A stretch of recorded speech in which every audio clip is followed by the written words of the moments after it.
محترم ناظرین، آپ حضرات رمضان المبارک مہینے کی دو خصوصیات سن چکے ہیں۔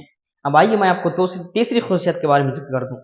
تیسری خصوصیات یہ ہے کہ جنت کے دروازے کھول دیے جاتے ہیں، اور چوتھی خصوصیات یہ ہے کہ جہنم کے دروازے بند کر دیے جاتے ہیں، اور پانچویں خصوصیات یہ ہے کہ شرکت شیاطین کو جکڑ دیے جاتے ہیں، اس کو بند کر دیے جاتے ہیں۔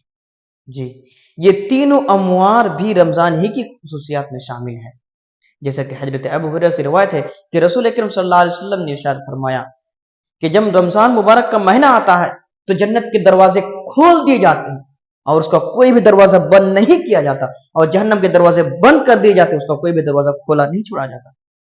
اور ایک اعلان کرنے والا پکار کر کہتا ہے کہ خیر کے طلبگار آگے آ جاؤ، شر کے طلبگار پیچھے رہ جاؤ، یعنی رک جاؤ۔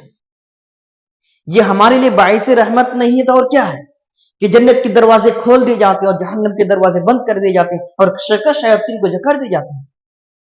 یہ رمضان کی خصوصیات ہے، لیکن ہم اور آپ ان سے انحراف کرتے ہوئے اپنے روزوں کو تو مکمل کر رہے ہیں، لیکن ہمیں اور آپ کو یہ تصور نہیں کہ ہمیں جنت میں بھی داخل ہونا ہے، ہمیں جنت کی ٹکٹ کنفرم کرنا ہے۔ محترم ناظرین، اگر ہم اور آپ جنت کا ٹکٹ کنفرم نہ کرا پائے تو ہمارے لیے وبال جان ہے۔ جی، جنت کا دروازہ کھولے جانا اس کا مطلب ہے کہ کل کے کل سارے کے سارے دروازے کھلے ہوئے ہیں، کوئی دروازہ بند نہیں کیا گیا ہے۔ اسی لیے ہم اس موقع کو غنیمت جانتے ہوئے ہمیں بھرپور کوشش یہ کرنی چاہیے کہ اللہ تعالیٰ ہمیں جنت میں داخل فرما، ہمیں جنت میں داخل کر دے۔ اور چوتھی جو ہے وہ جہنم کے دروازے بند کر دیے جاتے ہیں۔ عموماً جہنم کے دروازے اس لیے بند کر دیے جاتے ہیں تاکہ لوگ کم سے کم یہ تو سوچیں کہ ہم اس میں نیک اعمال کریں کہ اللہ تعالیٰ ہمیں جہنم سے نکال کر ہمیں جنت کی طرف لے جائے۔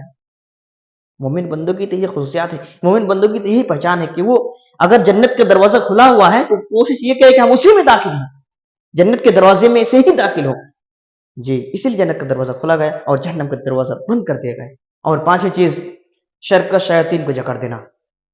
ناظرین اکرام، یہ بھی ایک اہم مسئلہ ہے۔ شرکت شیاطین جو ہمارے اندر پائے جاتے ہیں یہ تو اللہ تعالیٰ جکڑ دیتے ہیں، بند کر دیتے ہیں، لیکن ہمارے جو نفس خواہشات ہیں، ہم جو اپنی زندگی میں اپنے نفس کے عوض ہم وہ کام کر بیٹھتے ہیں، ہم وہ عمل کر بیٹھتے ہیں جو عام دن میں تو نہیں کرنا چاہیے، خاص کر کے رمضان کے مہینے میں اور ہی نہیں کرنا چاہیے۔ جی، اگر ہم اور آپ اپنے نفس پر کنٹرول نہیں پائیں، اگر ہم اور آپ اپنے دل و دماغ پر کنٹرول نہیں پائیں تو اب یقین کیجیے آپ کے لیے وبال جان ہے۔ محترم ناظرین، ہم کو بس بتانا یہ ہے کہ جب شرکت شیاطین کو جکڑ دیے گئے تو ہمیں ہر وہ کام کو چھوڑ دینا ہے، ہر وہ برائی کو چھوڑ دینا ہے جو ہم عام دن میں کرتے تھے۔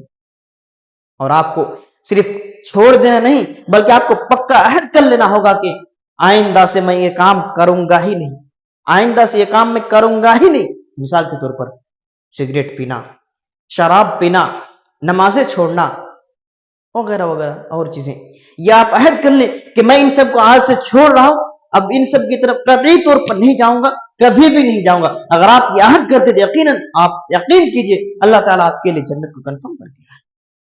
یہی تو مومن لوگ ہیں۔ مومن تو وہی ہے جب اس کے سامنے قرآن کی آیت پڑھی جائے تو اس کے دل ڈھل جائے اور وہ جنت کی طرف راغب ہو جائے، اپنے اللہ تعالیٰ کو راضی کرنے کی فکر کرے۔ ناظرین اکرام، بس ہمیں بتانا یہ ہے کہ اس ویڈیو کے ذریعے کہ جب اللہ تعالیٰ نے ہمارے لیے جنت کے دروازے کھول دیا گیا، جب اللہ تعالیٰ نے ہمارے جنت کے دروازے کھول دیا ہے تو ہم اس میں بھرپور داخل ہونے کی کوشش کریں، اور جہنم کے دروازے بند کر دیا ہے تو ہم یہ کوشش کریں کہ اللہ تعالیٰ ہم کو جہنم میں نہ ڈالے۔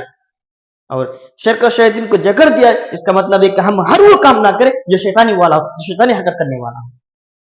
ہمیں ان سب چیزوں سے پرہیز کرنے کی ضرورت ہے۔ اللہ تعالیٰ ہم سب کے گناہوں کو معاف فرمائے، آمین۔ السلام علیکم ورحمۃ اللہ۔